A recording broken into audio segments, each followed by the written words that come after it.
ఈ పుస్తకం ధీర సమీరే గంగా తీరే. ఈ పుస్తకం చదివితే ఖచ్చితంగా మీ మనసులో ఒక ప్రశ్న కదులుతుంది.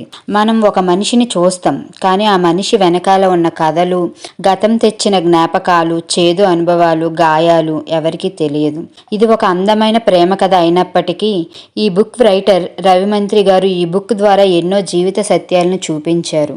అసలు ఎలా రాశారండి అనిపిస్తుంది. బుక్ అంతా ప్రేమతోనే నిండిపోయింది. నిశాంత్ సాధించాలి అని ఎన్నో కలలతో కోల్కత్తా వెళ్ళి అక్కడి నుండి ఎప్పుడెప్పుడు వచ్చేద్దామా అని రోజులు లెక్కేసుకున్న దగ్గర నుండి తన ప్రేమ కోసం అక్కడే ఉండిపోవడానికి సిద్ధపడ్డ ఒక అబ్బాయి.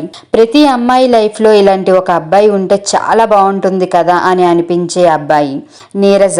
ఎంతో అర్థం చేసుకున్నా ఇంకా అర్థం కాని ఒక బెంగాలీ అమ్మాయి.